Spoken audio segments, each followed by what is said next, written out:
Okay, the Capwise Hockey Association trade portal is now the only approved way to submit a trade in the Capwise Hockey Association. So to submit a trade, you're going to head to the trade portal. It's a Google Sheet. You don't need to be logged into anything.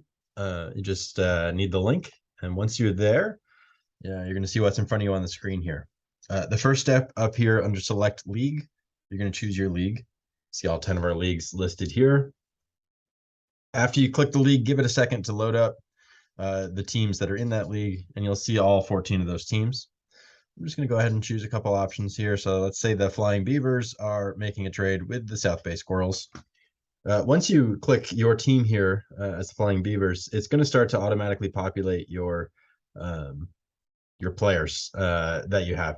So this is every player that's available to be traded. It's all your varsity guys, all your JV guys. At the bottom of this list, if you have any, and it looks like Varlamov is one, is the players that you've dropped. So players from your dropped list will appear all the way down here at the bottom. So if I were to choose that, you can see automatically it's going to show you which roster that player is on.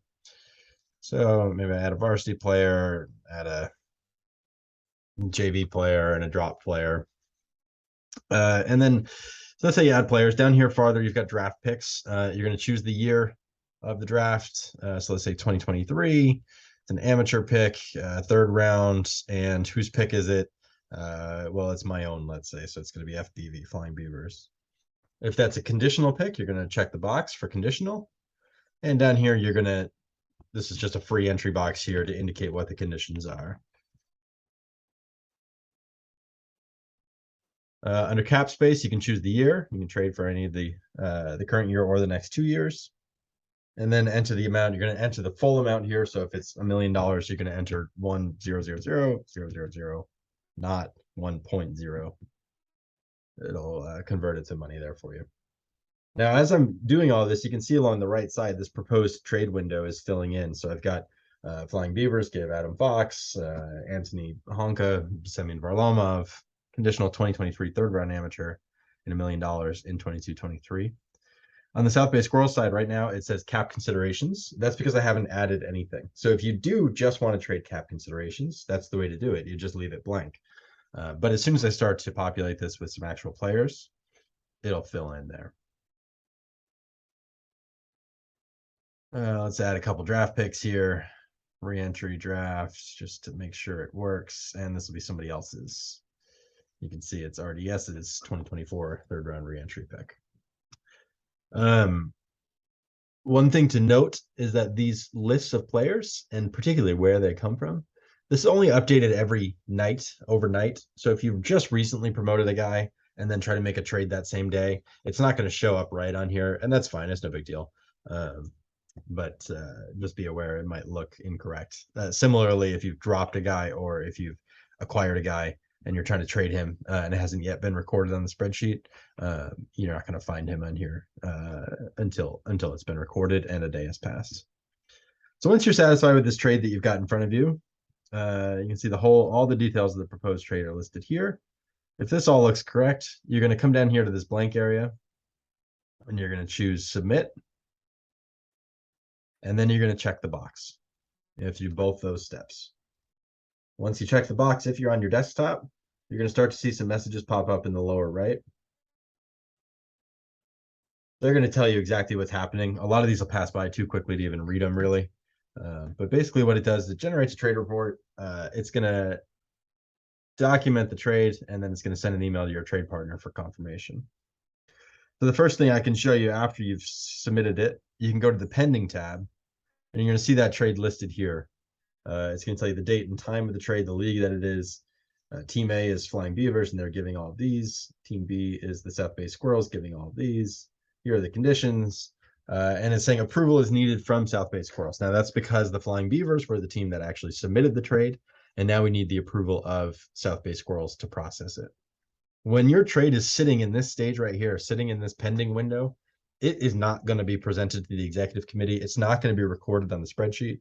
It will just sit here indefinitely until your trade partner either approves or rejects it. Now, what happens after you submit that trade, in addition to it going here under pending transactions, your trade partner will get an email that looks like this. It's going to say the league, and that trade approval is required.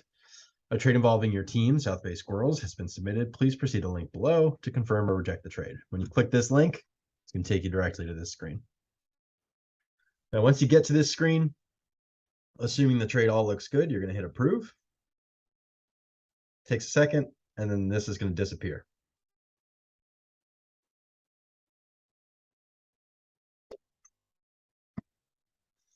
Now, if you've got a bunch of trades stacked up, which happens a lot, don't just check all the boxes. Make sure you check and then wait for it to disappear, and then check the next one and wait for that to disappear, and then so do it one at a time, or it's not going to work. Once it's disappeared from here, that means that you've approved it. The original team that submitted the trade will receive an email that looks like this to let them know that you've confirmed it. The trade's confirmed. It's going to now be reviewed by the executive committee.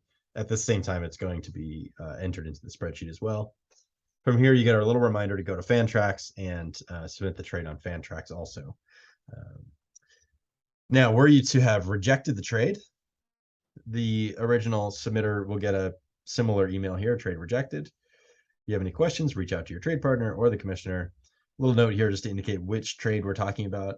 This doesn't mean a lot to you, but it will mean something to me if I need to investigate what happened here, because that trade report for trade 3243 will still exist. Now, one thing that's really important to note, the purpose of this is not to propose trades. You should continue to use the forum and the private message function on the forum to propose trades to one another. This is really about submitting trades that you've already agreed to. So you used to typically, bring me into the conversation in the private messages, or you'd send me a fresh private message and CC the team you're trading with. You're not going to do that anymore. Once you've agreed to the trade, one of you is going to come over here and submit it in the trade portal. This entire trade portal is completely functional on your phone also. You'll just need the Google Sheets app, which is available on Android or on iPhone. If you don't have the Google Sheets app already, I highly recommend you get it. So you can do this from your phone for sure. It's definitely neater on the desktop, so I would suggest doing it on the desktop whenever possible. But I know that's not always possible for everybody. And that's really all there is to it. If you have any questions, certainly reach out and let me know.